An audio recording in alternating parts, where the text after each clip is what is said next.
Today we are going to know about the difference between monocot and dicot stem. What is this monocot stem? Here we are going to take an example of monocot stem. So here we are taking zea mays, that is the corn, and for dicot stem we are taking sunflower. So in the epidermal section of the sunflower, it is single layered with the short hairs. If we see the section of maize, the single layered and small here, they are not present here. Now if we see the sunflower epidermis, it is the outermost single layer which is closely packed circular cell. Some of the epidermal cell produce multicellular hair, which we call it trichomes, and stomata is also present. The cells are compactly arranged and do not possess intercellular spaces. It serves as a transpiration and protection. If we see the cortex of the sunflower, the cortex is multi-layered and it is found between the epidermis. It consists of three different zones. The outer zone, it is the cortex known as hypodermis, which is composed of parenchymatous cells, and this zone lies just beneath the epidermis and consists of a few layers.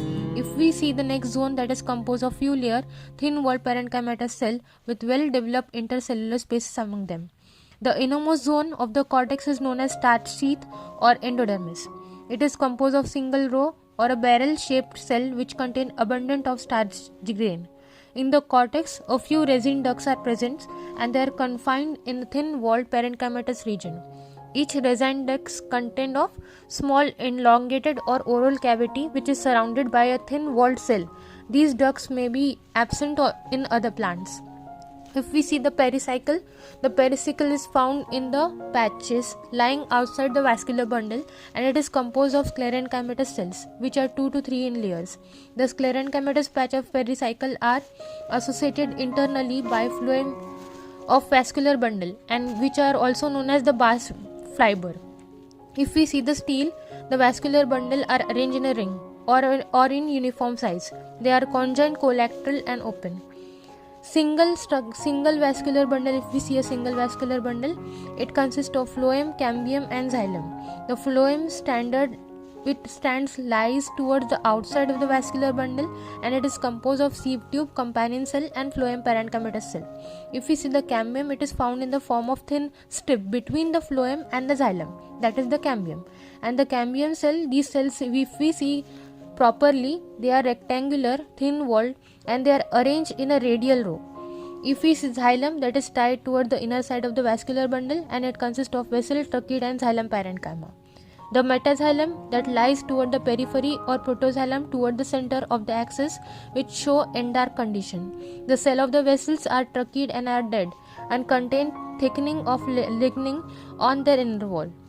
If we see the xylem parenchymatous cells are living and thin-walled. The vascular bundle are separate from each other by thin-walled, rounded or polygonal parenchymatous cells. A few of radial row or thin-walled parenchymatous cells lying between the two vascular bundle, they are known as the medullary ray. Then the pith, which is well defined, and it is situated at the center of the axis, and it is composed of thin-walled oval parenchymatous cell with intercellular spaces. After that, we will see what is the structure of this maize stem. It consists of epidermis, as I told. It is the outermost layer, unisedate layer, and it consists of thin-walled compact cells. Outside the epidermis, there is thin layer of cuticle, and the epidermal hairs are absent in the maize stem, in zea mays. If we see the hypodermis, it is of few layered and lies just beneath the epidermis. It is composed of thin-walled sclerenchymatous cell. The ground tissue, it consists of thin-walled large round or oval parenchymatous cells within developed intercellular spaces among them. It extends below the sclerenchymatous hypodermis to the center of the axis. It is not differentiated into cortex, endodermis, pericycle and pith. Here, this is the main difference between the sunflower as well as the maize, that of a cortex, endodermis or pericycle or a pith. The vascular tissue consists of vascular bundle, which are found scattered throughout the ground tissue, and they are conjoined, collateral, closed, and indark type. The vascular bundle is not uniform size. The vascular bundle lying towards the peripheral or smaller are greater in number, and it consists of a central one, which is the largest one, and lesser are in numbers. Usually the xylem is Y-shaped. It is lysogenous cavity is formed in breaking down of the inner protoxylem vessel. Now the main work of this is to break the inner protoxylem vessel. Around the lysogen or water cavity, wood parenchyma is present, and the protoxylem is endar.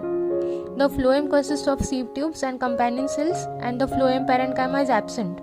Single structure of vascular bundle. If we see, each vascular bundle consists of xylem and phloem and is surrounded by a sclerenchymatous sheet, which is more conspicuous towards the upper and lower side of the vascular bundle.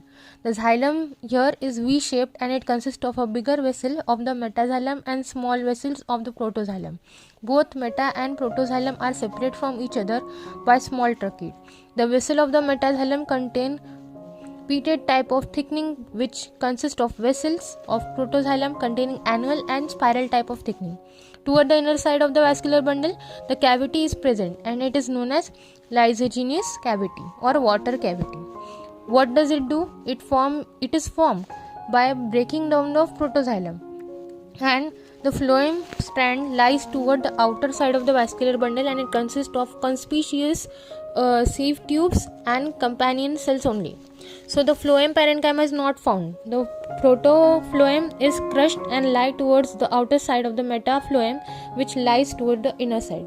Now here, what is the difference? The protophlloem, it is crushed and it lies toward the outside, whereas the metaphloem, that lies toward the inside. And all other difference I have mentioned in the slides. You can read out the slides. So thanks for watching. This was all about the stems of the sunflower and the maize plant. Thank you.